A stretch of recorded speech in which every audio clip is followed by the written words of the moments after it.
수업을 시작하겠습니다. 오늘은 미세먼지에 대해서 좀 해볼게요.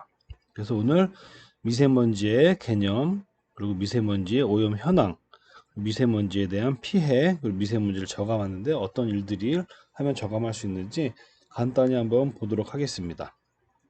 먼저 하기 전에 미세먼지에 대해 간단한 설명자를 여기다가 해놨는데 여기다가 연결해 놨거든요. 이거 잠깐만 한번 본점 볼게요.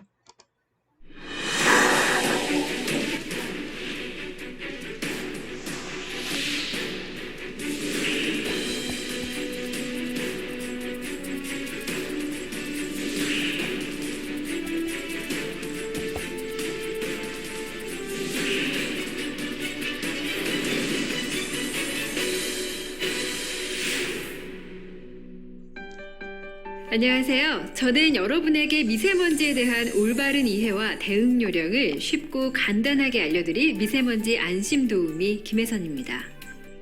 여러분이 지금 보고 계시는 하늘은 서울의 하늘인데요. 안개가 낀 듯한 이 뿌연 하늘, 요즘 자주 보시죠? 이 뿌연 대기에는 우리 눈에는 보이지 않는 미세먼지가 있습니다. 보기만 해도 숨쉬기가 답답하시죠? 일상 속에서 건강까지 위협하는 미세먼지, 그에 맞는 올바른 대비 방법에 대해 이야기 나눠보겠습니다.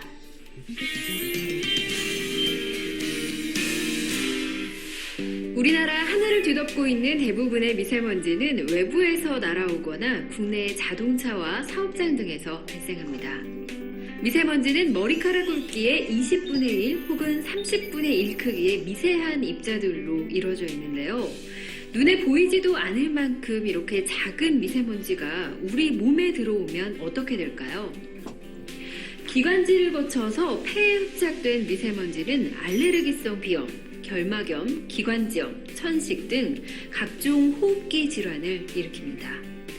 특히 직경 2.5 마이크로미터 이하의 초미세먼지는 세계보건기구에서 1급 발암물질로 지정할 정도로 인체에 유해하다고 하니 지금부터라도 미세먼지에 대한 대비를 철저히 하지 않을 수 없겠죠?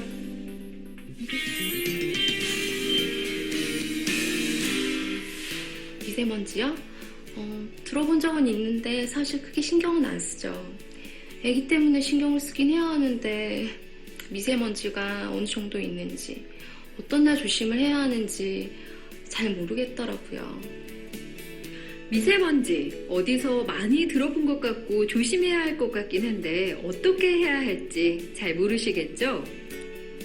미세먼지로부터 국민의 건강과 안전을 지키기 위해 환경부는 2014년부터 미세먼지 예보를 시행했습니다. 미세먼지 예보에는 총 4단계 등급이 있습니다. 대기 상태가 깨끗한 1단계 좋음 등급부터 보통, 나쁨, 매우 나쁨 등급으로 나눠져 있죠. 환경부는 각 등급에 맞게 대응 요령을 제시하고 있습니다. 보통 등급일 때는 노약자나 호흡기 질환이 있는 분들은 주의가 필요합니다. 나쁨 이상 단계에서는 장시간 무리한 실외 활동을 피해야 하며 부득이하게 외출할 때에는 식품의약품 안전처에서 허가받은 마스크를 반드시 착용하시기 바랍니다.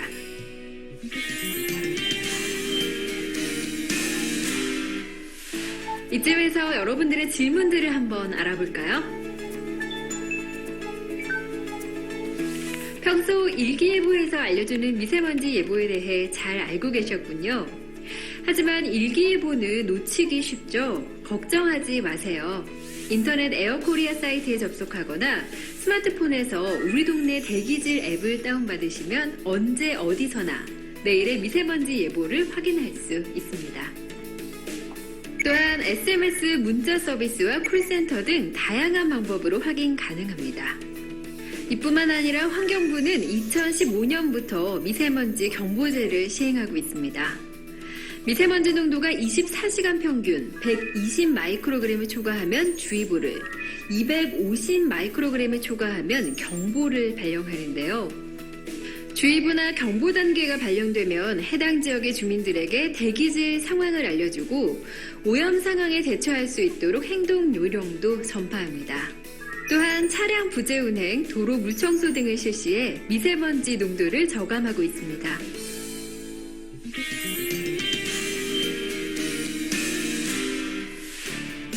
그럼 미세먼지에 대응하기 위해서는 어떻게 해야 할까요? 전문가의 의견을 들어보겠습니다. 우선 외출 시 미세먼지 농도를 확인하시고 미세먼지 등급에 따라 대응하는 것이 좋겠습니다.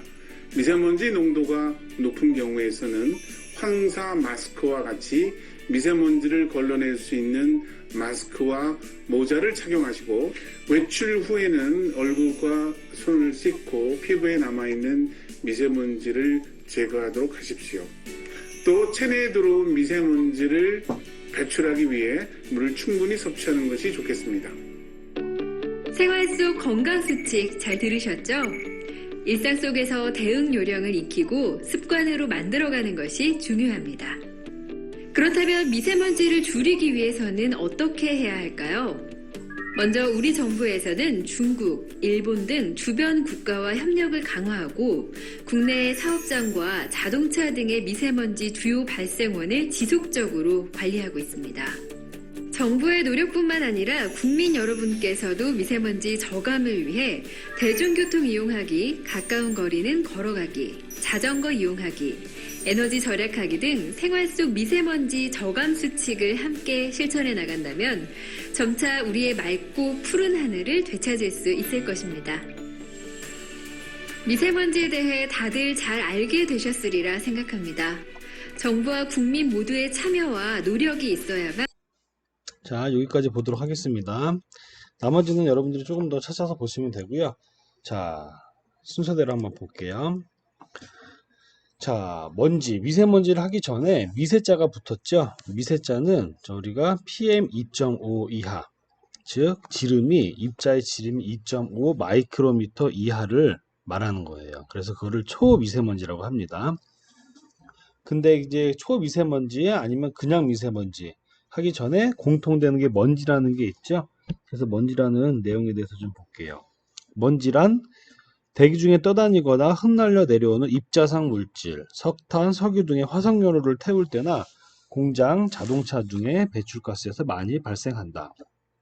먼지는 입자의 크기에 따라 50 마이크로미터 이하인 총먼지, 자, 50 마이크로 이하를 총먼지라고 하네요. 영어로 TSP라고 합니다. Total Suspended Particle. 자, 부유해서 떠다니는 것들 있죠. Suspended가. 자, 이런 것들을 총먼지라고 하고요. 사이즈는 50 마이크로 이하라고 합니다. 자, 그럼 이 먼지 안에서 또 여러 가지 구분이 되는 게 있어요. 입자 크기가 매우 작은 미세먼지. 이거를 이제 PM이라고 구분을 하는데, 입자 크기가 매우 작은 것은 이제 미세먼지라고 하는 거죠. 이 먼지 중에서. PM에서 앞에 사이즈가 있습니다. PM10, PM2.5. PM10이라는 거는 지름이 10마이크로보다 작은 미세먼지. 비교를 해보면 사람의 머리카락보다 5분의 1에서 7분의 1 정도 매우 작은 거죠. 그리고 우리가 일반적으로 뉴스나 매스컴에서 얘기하는 초미세먼지 PM2.5입니다. 이것은 지름이 2.5 마이크로보다 작은 미세먼지. 이거의 한 4분의 1 정도 되는 거네요. 그래서 사람의 머리카락보다 20에서 30분의 1 정도로 매우 작습니다. 이 미세먼지는요, 먼지 자체가 굉장히 작기 때문에 뇌까지도 들어갈 수 있다 그래요. 흡수할 수 있다고 합니다. 그리고 폐나 여기 다른 장기에도 다 침투가 가능하고요. 그래서 자체적으로도 위해가 있지만 미세먼지가 우리 몸에 들어오면서 다른 오염물질들도 흡착시켜서 껴서 들어오는 거죠. 그래서 실제로 여러 가지 인간에게 굉장히 유해한 영향을 미치거든요. 그래서 2013년 IARC에서 미세먼지를 사람에게 바람이 확인된 1군 발암물질로 지정을 하게 됩니다. 1군이라는 거는 사람에게 바람이 확인된 거예요. 확인. 잠시만요. 제가 여기다 혹시 구분을 해놓은 걸 써놨나 좀 볼게요. 여기 있네. 자, 여기 IARC라고 국제암연구소입니다. 여기에서 오염물질을 대상으로 해서 바람의 유발, 인체나 동물이나 바람의 유발성을 가지고 그룹을 5개로 나누고 있습니다. 그룹 1, 그룹 2A, 2B, 그룹 3, 그룹 4. 한국말로 하면 1군, 2A군, 2B군, 3군, 4군 이렇게 얘기하죠. 근데 미세먼지 1군이라는 거는 인간에게 발암성이 있는 것으로 확인된 거예요. 이거는 그냥 여기에 노출되면은 암으로 우리가 발달이 된다. 이 내용입니다. 여기에 보면 미세먼지가 들어가 있죠. 엄청 중요한 거예요. 그래서 밖에 미세먼지가 좀 많은 날은 뉴스에서 알려주잖아요. 날씨 정보에서.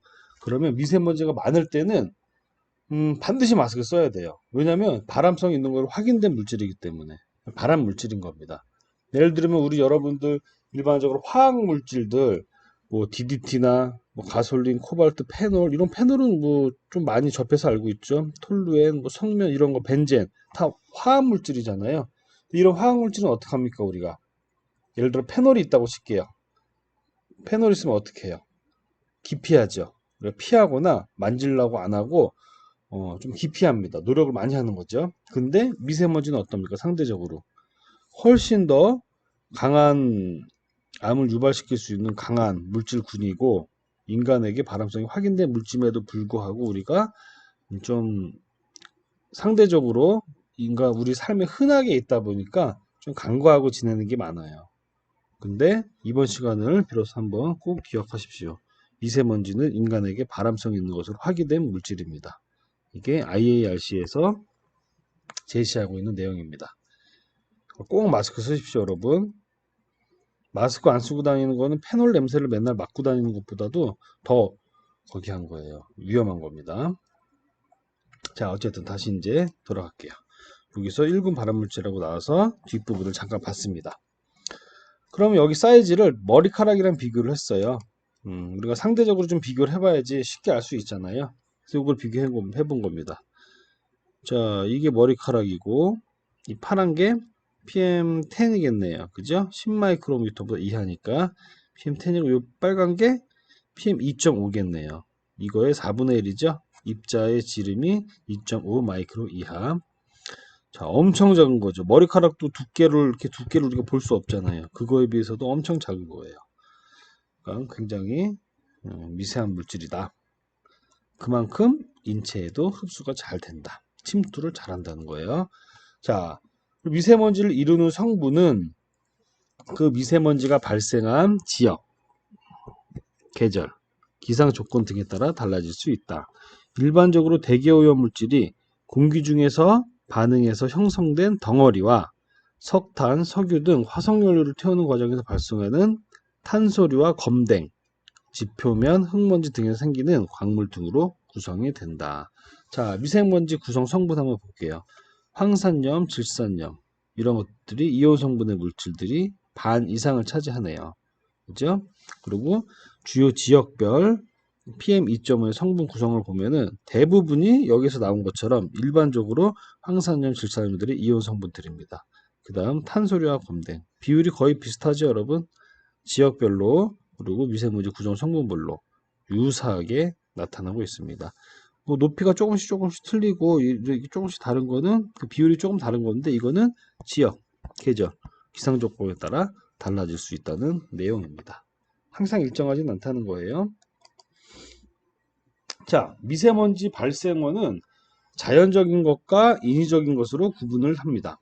자연적인 발생은 흙먼지, 바닷물에서 생기는 소금, 식물의 꽃가루 등이 자연적인 거고요. 인위적인 것은 보일러나 발전시설 등에서 생기는 매연, 자동차 배기가스, 소각장 연기 등 인간의 산업활동에 의해서 배출되는 탄소류 물질들이죠.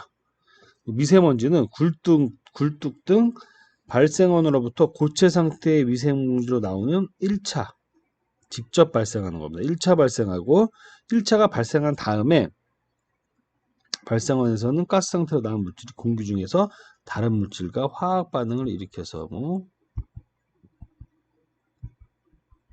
화학 반응 쉽게 결합 새로운 물질이 화합물이 생성되는 거죠.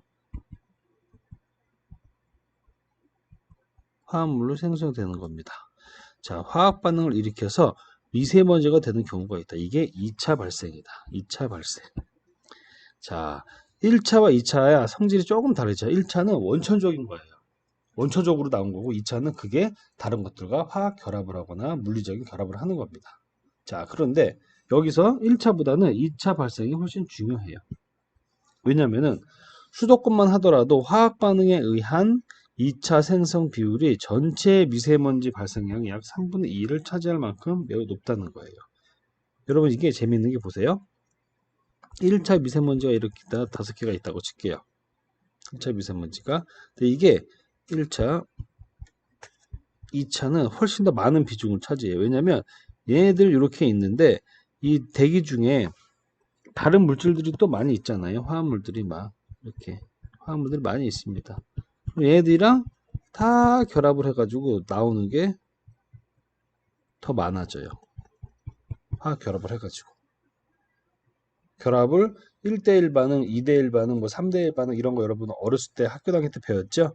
지금 화학물질은 결합을 할 때 서로 만나는 그 경우의 수들이 있거든요. 경우의 수라기보다 짝이 있거든요. 1대1 나 하나 너 하나, 또 나 하나 너네 둘, 또 나 2개 너 하나, 이런 식으로 비율들이 있어요. 그래서 결합할 수 있는 물질들이 훨씬 많으면은 훨씬 더 많은 물질로 2차 생성 물질이 많이 생성된다고 우리가 추측을 할 수 있습니다. 자, 2차 발생이 훨씬 많다는 거예요. 그래서 그림으로 보면은 뭐 산불, 쓰레기, 자동차 폐기, 도로, 공장 이런 데서 직접적으로 나오는 거. 이게 1차 미세먼지고요. 이 1차 미세먼지가 얘네들과 같은 이온성 물질, 대기 중에 있는 물질과 화학 반응을 일으켜서 2차로 발생을 시킵니다. 이게 3분의 2가 이쪽이 훨씬 더 많다고 했죠? 얘네들이 대기 중에 자연적으로 있는 거예요. 또는 자연적으로 있는 것도 있고 인간의 또 활동에 의해서 생성되는 것도 있습니다. 이게 다음 페이지 한번 보면은 우리가 미세먼지를 2차 생성을 줄이면 좋겠죠. 그죠? 2차가 훨씬 많으니까. 근데 그것도 되게 어려운 거가 자, 질소 물질들. 여기 뭐 반응 중간 생성물이 있는데 뭐 이런 질소, 암모니아 같은 게 합해져서 2차로 만들어지고 막 하죠. 자, 암모니아 같은 경우 이런 경우 있잖아요. 특히 여기도 보면은 암모니아와 반응하여 질산암모늄이 된다. 이 질산암모늄 입자성 물질로서 2차 미세먼지다. 이 양이 굉장히 많거든요. 다른 것도 물론 많지만 우리가 암모니아는 여러분 아주 쉽게 생각하면은 저희 그 논밭 같은 데 지나가면은 암모니아 냄새 많이 나죠. 암모니아 냄새를 난다는 거는 암모니아가 있다는 겁니다. 대기 중에. 그리고 저기 축산 뭐 이런 데 막 가고 비료 같은 거 농사 지으려고 뿌려도 암모니아 냄새 많이 나죠. 우리가 흔히 말하는 뭐 똥냄새 이런 겁니다. 유기물들 냄새. 자, 그런 물질들은 우리가 1차 산업은 안 할 수는 없잖아요. 그렇기 때문에 대기 중에 항상 존재를 해요. 그렇다는 얘기는 2차 미세먼지의 발생이 필연적이라는 얘기입니다. 자, 한번 내용 볼게요. 자동차 배기가스, 주요소가 아니라 주유소, 유증기 등이 많이 포함되어 있는 유기화합물, VOC, 휘발성 유기화합물이에요. 날아다니는 애들. 우리가 냄새를 잘 난다는 거는 이 유기화합물인데 휘발성이 강하다는 겁니다. 이 유기화합물은 반응성이 강한 물질과 화학 반응을 일으켜 2차 유기입자가 된다. 각종 연소 과정에서 발생한 질소산화물, 대기 중 오존 등과 반응해서 산성물질인 질산을 생성하고 이는 대기 중 알칼리성 물질인 암모니아와 반응해서 질산 암모늄이 된다. 얘가 2차 미세먼지다. 자연적으로 많이 존재한다. 그래서 2차 미세먼지의 생성률도 굉장히 많고 우리가 억제하기가 현실적으로 매우 어렵다. 이 내용입니다. 자, 다음 페이지 보면 배출량, 제조업이나 연소에서 가장 많고요. 그리고 도로에서는 화물차가 가장 많고 도로가 아닌 곳에서는 선박이 가장 많습니다. 오늘 참고로 한번 봐주시면 되겠어요. 자, 시간이 다 돼서 다음 동영상 넘어가겠습니다.